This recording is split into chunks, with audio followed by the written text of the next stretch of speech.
আসসালামু আলাইকুম সবাইকে এই মুহূর্তে লাইভে স্বাগত জানাচ্ছি। সিলেটের পাঠানটুলায় অগ্নিকাণ্ডের ঘটনা ঘটেছে সেই বিষয়টিকে আপনাদেরকে দেখানোর চেষ্টা করব এবং এখানে ফায়ার সার্ভিসের সাথে গোয়েন্দা পুলিশ তারপর সেনাবাহিনীর সদস্যরা একত্রিত হয়েছে। সর্বশেষে আমরা যে বিষয়টুকু আপনাদেরকে দেখানোর চেষ্টা করছি, ফায়ার সার্ভিস কর্মীরা কিন্তু আগুন নিয়ন্ত্রণে আনার চেষ্টা করছেন এবং সর্বশেষ পরিস্থিতিটুকু আপনাদেরকে দেখানোর চেষ্টা করব। তার পাশাপাশি কিন্তু এখানে জনসাধারণের একটি ভিড় লেগে গিয়েছে যা আমরা দেখতে পাচ্ছি। বিদ্যুৎ তারপর গ্যাসের লাইন সহ সবকিছুর তদারকি করা হচ্ছে এখানে।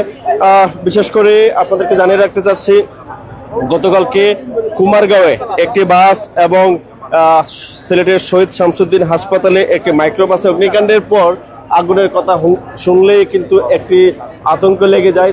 সেই কারণেই কিন্তু সিলেটের পাঠানটুলায় অগ্নিকাণ্ডের ঘটনার পর থেকেই কিন্তু এখানে অসংখ্য মানুষের ভিড় আমরা দেখতে পাচ্ছি।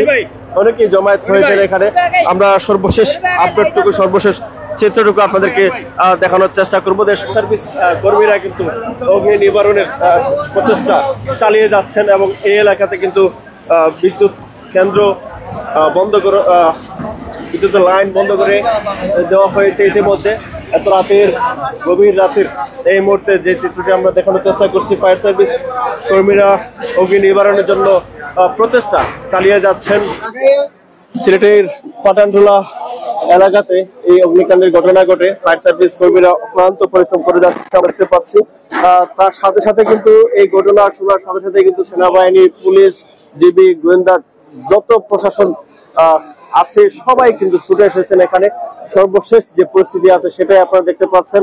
আসলে এখানে যে ঘরগুলো আছে একেবারে কিন্তু জলে পুড়ে গিয়েছে। টিনগুলো দেখেই বুঝতে পারছেন আসলে এখানকার পরিস্থিতি এক অন্যরকম অবস্থা বলা যায়। যা কিছু আছে ঘরের ভিতরে সব কিছু জলে পুড়ে একেবারে ছাই হয়ে গিয়েছে যা আমরা দেখতে পাচ্ছি।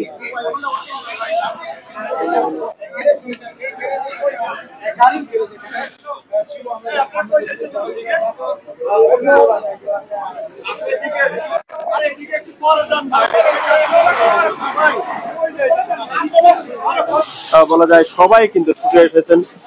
ফায়ার সার্ভিস কর্মীরা কিন্তু তাদের সেই কার্যক্রমটুকু পরিচালনা করে যাচ্ছেন। আমরা যা দেখছি সেটাই কিন্তু সরাসরি দেখানোর চেষ্টা করছি। অবশ্যই আপনারা আমাদের ল্যাপটপ শেয়ার করে অন্যদিকে দেখার সুযোগ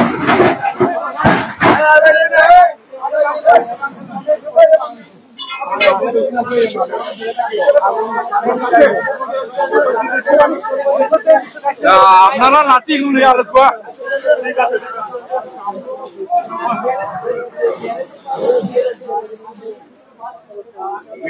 লাঠি গুলি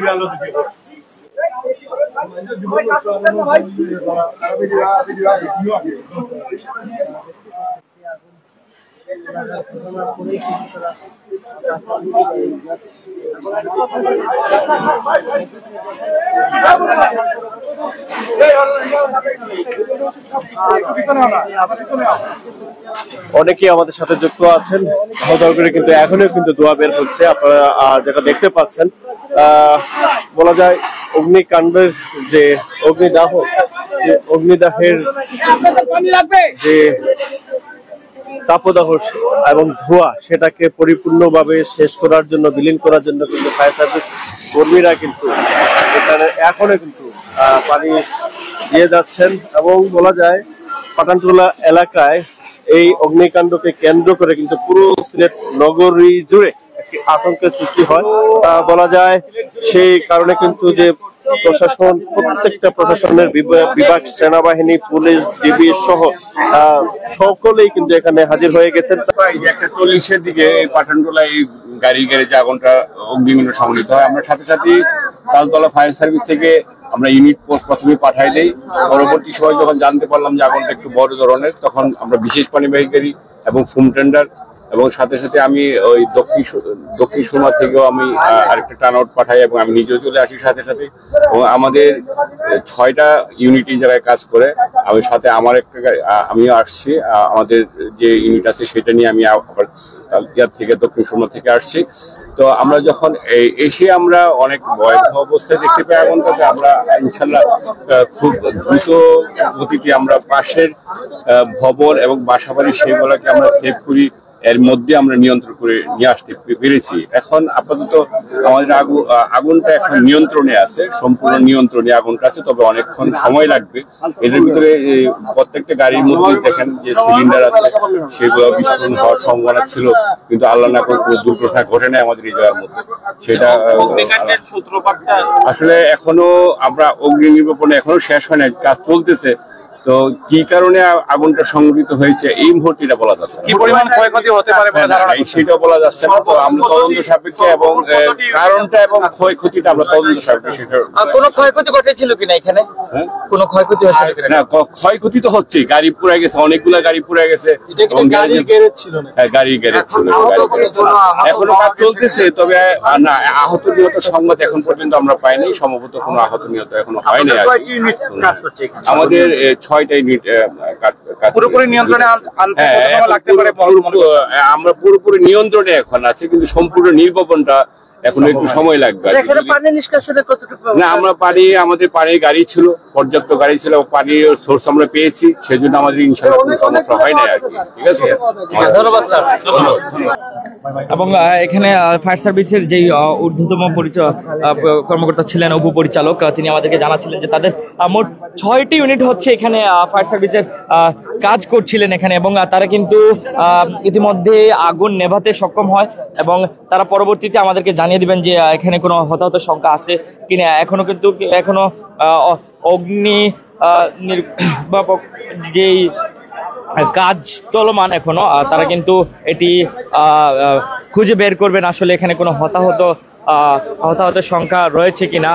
তেমনটা কিন্তু আমরা তাদের কাছ থেকে জানতে পেরেছিলাম যে তারা আমাদেরকে জানাবেন পরবর্তীতে, এবং কি পরিমাণ ক্ষয়ক্ষতি হলো সেটিও কিন্তু তারা আমাদেরকে বলবেন। আমরা দেখতে পাচ্ছি অগ্নিকাণ্ড প্রায় অনেকটাই কিন্তু নিবারণ হয়ে গিয়েছিল, ধোঁয়া ছিল। আমরা দেখতে পাচ্ছি আবারও এক জায়গা থেকে অগ্নিকুণ্ড বের হচ্ছে। ফায়ার সার্ভিস যদি টাইম মতো না আসতো, তাহলে আশেপাশে যে মসজিদ রয়েছে, আশেপাশে 3-4টে বাসাগুলো রয়েছে, অনেক বহুতল ভবন রয়েছে, সেই সব বহুতল ভবনে 3-4টে বাসা আগুন ধরাতো। এখনো দেখেন আগুন নিয়ন্ত্রণ আসার পরেও এই গ্যারেজে বিভিন্ন জায়গায় বিভিন্ন মোবিল থাকার কারণে, বিভিন্ন ধরনের পেট্রোল থাকার কারণে, গাড়ি ওয়ার্কশপের বিভিন্ন তেল জাতীয় দ্রব্য থাকার কারণে একটু পর বিভিন্ন জায়গা থেকে আগুন বের হচ্ছে। আসলে মোটামুটি আগুন নিয়ন্ত্রণে রয়েছে।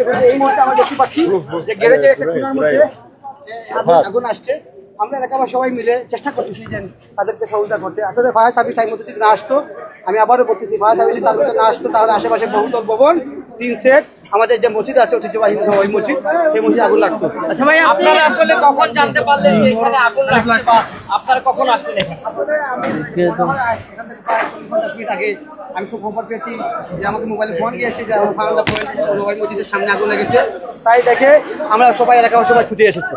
এবং আরো একটি জিনিস জানতে চাচ্ছিলাম যে আপনাদের কোনো মতামত রয়েছে যে এখানে কি থেকে আগুন লাগছে? এখানে আপনারা দেখতে পাচ্ছেন এখানে 6-7 এখানে গাড়ির গ্যারেজ, যে হাইয়েস্ট লেটেস্ট নোহা যেগুলো আছে এগুলার গ্যারেজ। এখানে অনেক তেল জাতীয় দ্রব্য রয়েছে এবং ওয়ার্কশপ রয়েছে। এখানে আসলে পরিকল্পিতভাবে ওয়ার্কশপ না খোলার কারণে, এখানে ফায়ার সার্ভিসের কোনো ধরনের যন্ত্রপাতি না থাকার কারণে আগুনের লিপ্ত হওয়ার পরে আগুন প্রথম অবস্থা নিবারণের জন্য এবং এই ওয়ার্কশপ থেকে আগুনের সূত্রপাত। এই ওয়ার্কশপ থেকে আগুন লাগিয়েছে। ধন্যবাদ আপনাদেরকে। পাঠানটুলা এলাকার সর্বশেষ যে অবস্থান আমরা আপনাদেরকে দেখানোর চেষ্টা করছিলাম। পুলিশ, ডিবি, সেনাবাহিনী সহ বিভিন্ন প্রশাসনের ব্যক্তিরা কিন্তু এখানে হাজির হয়েছেন। তো বলা যায় তার পাশাপাশি কিন্তু জনসাধারণ হাজির হয়েছেন। এবং এই ওয়ার্কশপটির সামনে আগুনটা লেগেছে আসলে একটি ওয়ার্কশপে, এবং ওয়ার্কশপের সামনে কিছু দোকানপাট ছিল। সেই দোকানপাটগুলো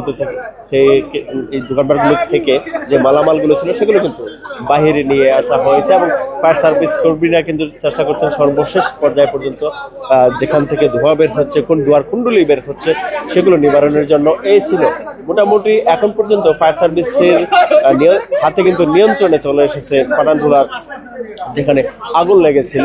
আমরা সেই জায়গা থেকে কিন্তু আসলে বিদায় নিচ্ছি আপনাদের কাছ থেকে, আপাতত লাইভ থেকে বিদায় নিচ্ছি। সবাই ভালো থাকবেন, সুস্থ থাকবেন, সিলেটবাসীর জন্য দোয়া করবেন, সবার জন্য দোয়া করবেন। আল্লাহ হাফেজ।